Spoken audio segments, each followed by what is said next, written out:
So, for anyone who likes to watch my videos, you know that I crochet a lot, and you're wondering, how do I get started?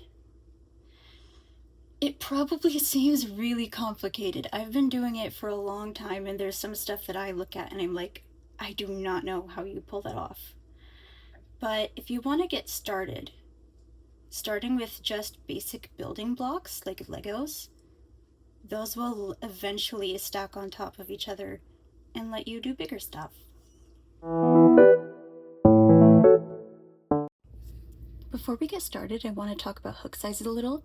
This is a 5mm, and depending on the hook, sometimes they'll be labeled with letters instead, usually A through G, and the package of the yarn that you get should tell you what size crochet hook or knitting needles to use if you look on that little band wrapped around it. So I've had this yarn for a long time. I have long since lost the package, but I remember that it said use a 4.5 or 5mm hook. So that's what we've got today. That'll basically make sure that what you crochet isn't too loose or too tight, and then all the stitches look even. Let's start at the very beginning. That's magic. This is called the working yarn, the yarn that's attached to the ball. The tail, also called the free yarn. And if you're working in the round like I do, which is what most people do to make plushies, for example, you'll often start by making 2 chain stitches or a magic ring, which is where you just take the working yarn and you make a loop where it goes over the free yarn like this. Then you pinch it so it doesn't come undone. You stick the hook through like this, and then you fold the yarn over the hook. That's called a yarn over. When you pull it through like that, that's generally how you make a chain stitch. It can help to make a couple of them when you're first getting started so that you have a solid foundation. If you see abbreviations like SC, HDC, DC, those are all abbreviations for different kinds of stitch. And a single crochet, which is the smallest stitch, except for a slip stitch, but we can do that another time. It's like the very basic building block. You put it through the magic ring or the loops of whatever project you're working on. You yarn over again. You pull it through the loop. So now you have 2 loops on the hook. You yarn over again and pull it through both loops. A double crochet is where you yarn over first, then you go under the magic ring, then you yarn over again and pull it through, then you pull it through 2 loops on the hook, and then through the last 2. This is a stitch marker. You can also use a paper clip, a bobby pin, an extra piece of yarn, whatever you have on hand, and you'll use this to mark where the ends of rows are, or if you need to remember where a stitch is, like to add to it later. If you want to make like a project though, like a stuffed animal, you'll usually start with single crochet.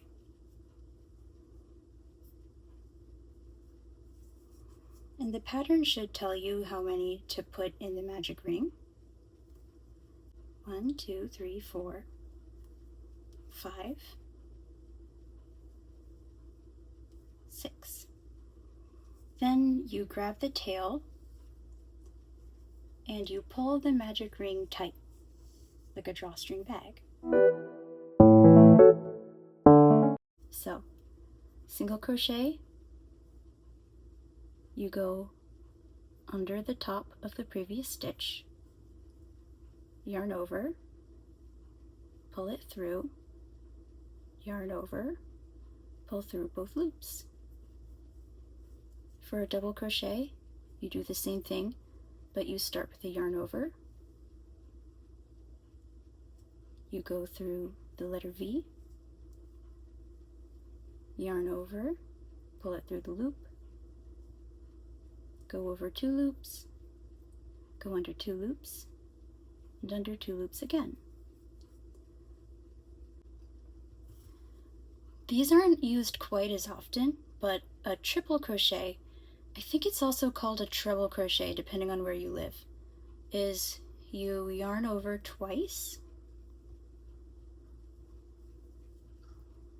go under these loops, the letter V, yarn over, pull it through the loops. See, now there's 4 loops on the hook. So here we're going to yarn over 3 more times. Pull it through 2 loops, another 2, and now the final 2. There. Now, if you're working on a project where you need to change colors, like for stripes, or right now I'm making a little giraffe and I need to make the spots, there's a few different ways to do it, but I'll show you how I do it.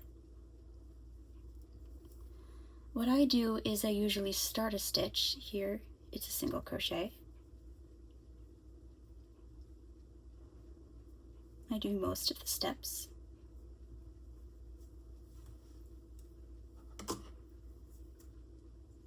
Then I snip off the working yarn and I bring in the other color that I need, which here is yellow. So instead, I yarn over with that and I pull it through. There. So now the stitch is finished with this, and once I do a couple more stitches, I'll tie these together. And at the end of a project, usually what you do is tuck these in or weave them in with a tapestry needle. It's called weaving in ends. It can be very annoying. It's my least favorite part of the project, but if you don't do it, it's gonna unravel. You gotta do it at some point.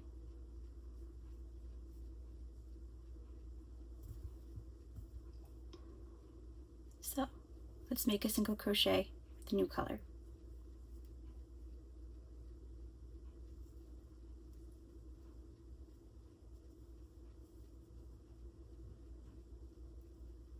I'm gonna pull it out like that so it doesn't immediately come undone.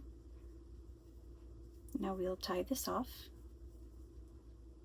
You can also just clip the ends short, but I find that weaving them in helps them stay put.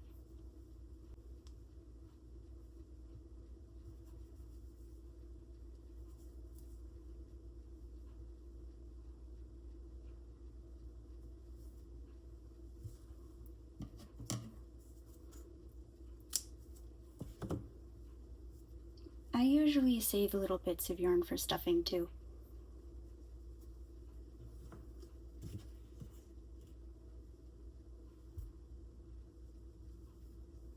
Now, you might have noticed that the tail is kind of getting in the way, and once you've crocheted enough that there's like a solid foundation, it won't come undone. You can just clip that off too. But it helps to leave a little bit of a tail, otherwise it'll come undone. Now, if you wanted to make something like clothes or washcloth, that's when you would crochet in rows. To make a chain, you will start with a slip knot. So what you do is you fold the end of the yarn over like this, make a loop,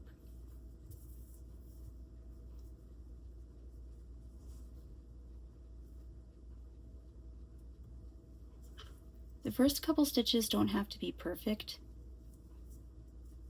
You're just making a base for the rest of the pattern to pull from. So to make a chain stitch, see how you have one loop on the hook, you yarn over, and you pull it through the loop. Then you just keep doing that. How a lot of patterns will start is they'll tell you chain 7 or 8 or whatever. So that means you make whatever the number of chain stitches is that they're asking for. And when you have the right amount, you don't start crocheting into this one, not the one that's right under the hook. You'll usually start with the second one, otherwise it'd be too tight. If you notice, it's a little loose here, but if you notice how it looks like the letter V, this is also what the top of a regular crochet stitch will look like. So you can go through the V, yarn over, pull it through, then pull it through again. When you're crocheting in rows, you'll usually go back and forth and back and forth. And there's different ways to do it and stuff. But how it's different from crocheting in the round is you're not really going around in circles. You're going back and forth in a zigzag line.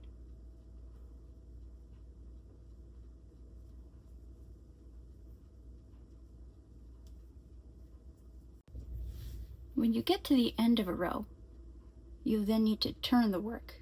And usually how you'll do that is by making a chain stitch. Again, you yarn over, pull it through the loop, and you turn it over.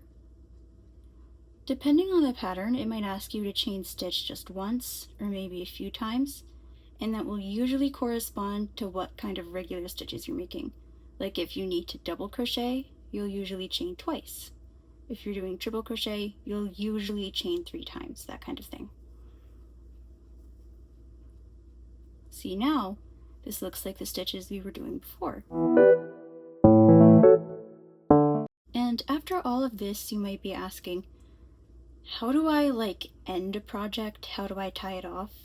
And there's a couple ways to do that, but usually what I do is I clip the yarn like this, and depending on the pattern, it might ask you to add a couple extra stitches, like a slip stitch.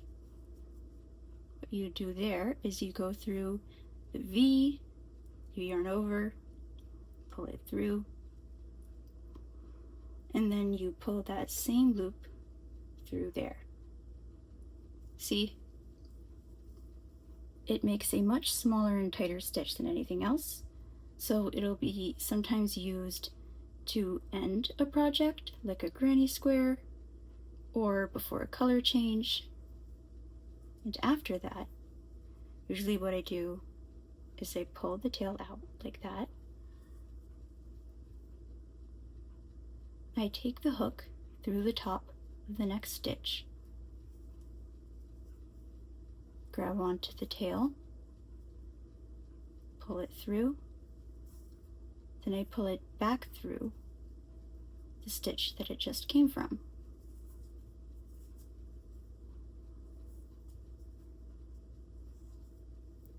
Then I'll usually tie it on the inside of the work or the wrong side, depending on what I'm making. So that's just the very, very basics of crochet. But if you're curious about learning more stitches or other techniques like baubles or popcorns, we can totally do that too. Just let me know. I really hope that you found this helpful and that it helps you get started.